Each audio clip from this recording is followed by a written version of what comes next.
uma boa noite a todos, sejam todos muito bem-vindos. Aqueles que estão vindo pela primeira vez, também recebam o nosso caloroso abraço, assim como dessa espiritualidade que a gente sabe já prepara um ambiente para todos nós. Então, como da nossa leitura do Livro dos Espíritos, os caracteres da lei natural. E o que é lei? Lei é um princípio, uma norma jurídica ditada por uma autoridade pública competente. Em geral, é uma função que recai sobre os legisladores dos congressos nacionais dos países, com prévio debate. E o texto que a impulsiona e deverá observar um cumprimento obrigatório por parte de todos os cidadãos de uma nação, sem exceção, porque da observação destas dependerá que um país não termine transformado numa anarquia ou num caos. E dentro das leis jurídicas, depois das nacionais, vem a lei dos estados, dos municípios, e cada grupo social que se forma cria também as suas leis ou regras. E começamos já no lar. Para que possamos conviver em harmonia com os demais, quem não tem regras estabelecidas? Hora de levantar, quem necessita trabalhar ou estudar, hora de tomar o lanche, quem fará esse lanche? Senão, cada um teria que fazer o seu? Tudo deve ter uma regra, uma ordem. E já pensaram no trânsito?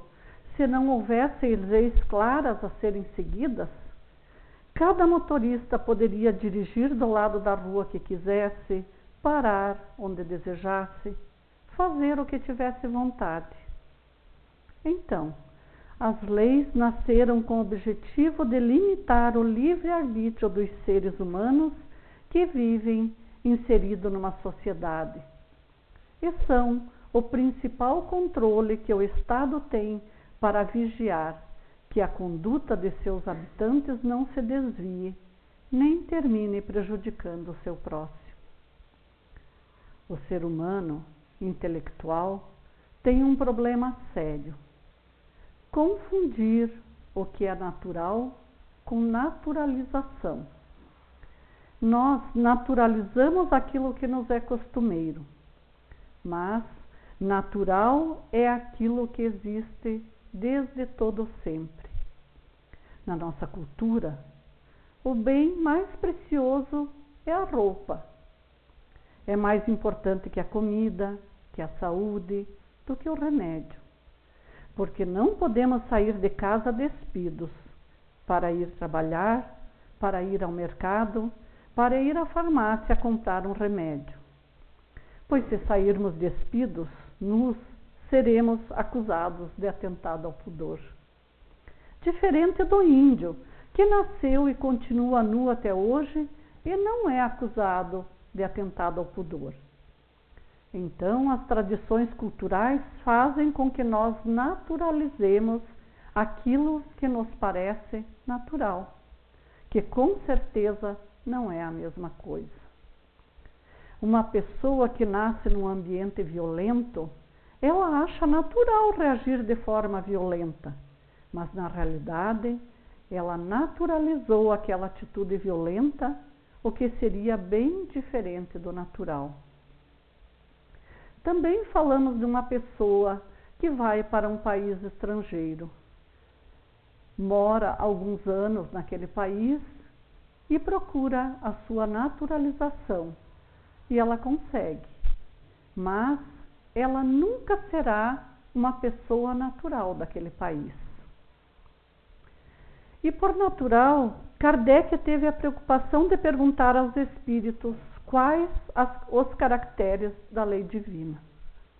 E os espíritos responderam: por natural, entende-se tudo que foi criado por Deus, exceto o mal.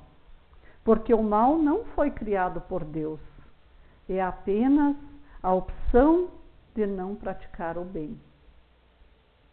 As leis de Deus se dividem nas leis físicas e nas leis morais. Os dois conjuntos de leis que regem o nosso planeta e todo o nosso universo. Nós precisamos trabalhar para entender as leis morais, pois as leis físicas são mecânicas. Entendendo as leis morais, nós haveremos de alcançar o equilíbrio que precisamos. Seguindo o passo com a lei de Deus, haveremos de alcançar a felicidade. E como também nos diz Kardec, a educação é o único meio pelo qual nós podemos mudar de comportamento. E educação é o conjunto dos hábitos adquiridos. Então, esses hábitos desequilibrados que nós naturalizamos e que dizemos que é natural, por exemplo, levar vantagem em tudo, pois dizemos aqui no Brasil, isso é o jeito brasileiro. O espírita, especialmente, deve entender e fazer com que sua vida se transforme por meio da educação. A educação espiritual haverá de ser composta por aquilo que construímos aqui através do nosso conhecimento e prática da caridade e do amor ao próximo. Desde épocas mais remotas, a ciência tem se dedicado quase que exclusivamente ao estudo dos fenômenos do mundo físico, deixando a cargo da religião o trato nas questões metafísicas e espirituais. Com o progresso intelectual que se verificou nos últimos tempos, ocorreu um distanciamento pronunciado entre a ciência e a religião, coisa que não deveria acontecer, porque ambos são expressão da lei natural a que todos nós estamos submetidos. Quanto mais o homem se desenvolve suas faculdades intelectuais e aprimora suas percepções espirituais, tanto mais ele vai se inteirando de que o mundo físico, onde atua a ciência e a ordem moral, objeto especulativo da religião, guardam íntima e profundas relações, concorrendo ambas para a harmonia universal, mercê de leis sábias, eternas e imutáveis que os regem. Como sábio, eterno e imutável é seu legislador. É assim que podemos verificar, sobretudo nos últimos anos, que a importância de determinados valores, especialmente caros à ideia religiosa, como o afeto, a religiosidade, o amor e a solidariedade, tem sido comprovada por meio de pesquisas realizadas por grandes nomes da ciência terrena. Fato que concorre para que se concretize um dia que não está distante a aliança entre a ciência e a religião, antevista por Kardec na passagem seguinte.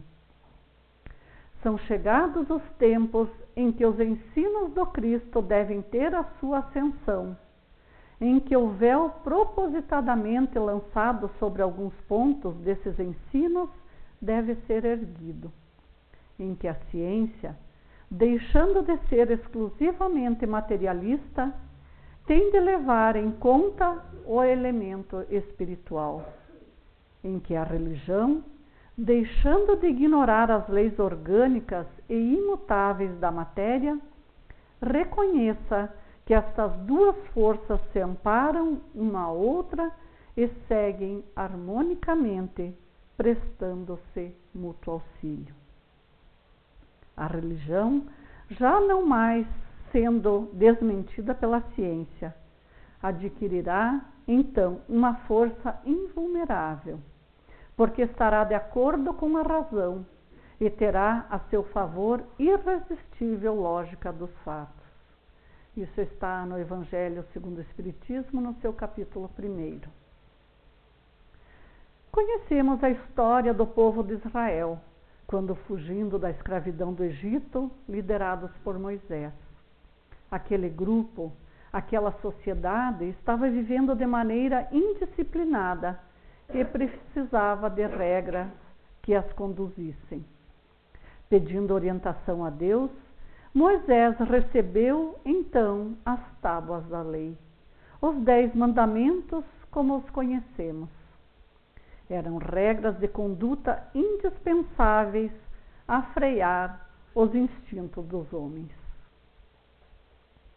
E encontramos em Provérbios, no capítulo 6, no item 23, que está escrito: porque o mandamento é a lâmpada, e a instrução luz, e as repreensões da disciplina são o caminho da vida. Jesus, quando de sua passagem na terra, posicionou-se claramente quando disse: não penseis que vim revogar a lei ou os profetas. Não vim para revogar, vim para cumprir a lei. Isso também está em Mateus, no capítulo 5. E todo aquele que segue orientações do Senhor experimenta o que diz o Salmo 19. Os preceitos do Senhor são retos e alegram o coração. O mandamento do Senhor é puro e ilumina os olhos. O temor do Senhor é límpido e permanece para sempre.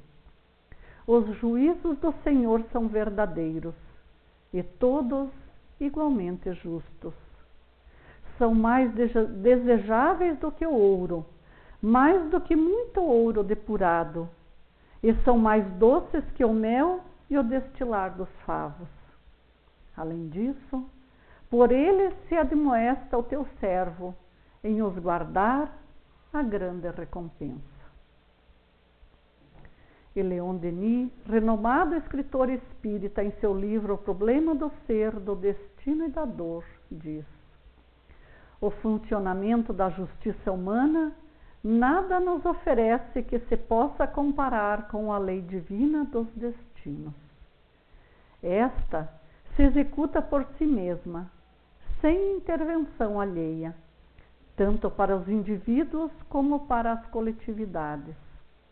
O que chamamos mal, ofensa, traição, homicídio, determinam nos culpados um estado de alma que os entrega aos golpes da sorte, na medida proporcional à gravidade de seus atos.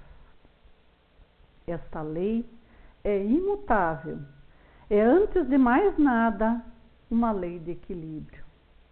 Estabelece a ordem no mundo moral da mesma forma que as leis de gravitação e da gravidade asseguram a ordem e o equilíbrio no mundo físico. Seu mecanismo é, ao mesmo tempo, simples e grande. Todo mal se resgata pela dor. O que o homem faz de acordo com a lei do bem proporciona-lhe tranquilidade e contribui para a sua elevação. Toda violação provoca sofrimento. No princípio de sua carreira, em sua ignorância e fraqueza, o homem desconhece e transgride muitas vezes a lei. Daí as provações, as enfermidades, as servidões materiais, mas desde que se instrui, desde que aprende a pôr os atos de vida em harmonia com a regra universal, e cada vez menos presa da adversidade, cada vez menos presa da adversidade. O ser classifica-se assim, a si mesmo, pela natureza das energias de que se torna o centro irradiador. As vibrações de seus atos, de seus pensamentos maus, depois de haverem efetuado sua trajetória, voltam a ele, mais cedo ou mais tarde, e o oprimem, o apertam na necessidade de reformar-se. Esse fenômeno pode explicar-se cientificamente pela correlação das forças pela espécie de sincronismo vibratório que faz voltar sempre o efeito à sua causa. Sucede o mesmo na ordem moral. Os pensamentos de ódio e vingança, os desejos de prejudicar, provenientes do exterior, só podem agir sobre nós e influenciar-nos desde que encontrem elementos que vibrem igual a eles em nós. Se nada existir em nós de igual, essas forças ruins passam sem nos penetrarem. Voltam para aqueles que as projetou, para, por sua vez, o ferirem, quer no presente, quer no futuro, quando circunstâncias particulares as fizerem entrar na corrente do seu destino.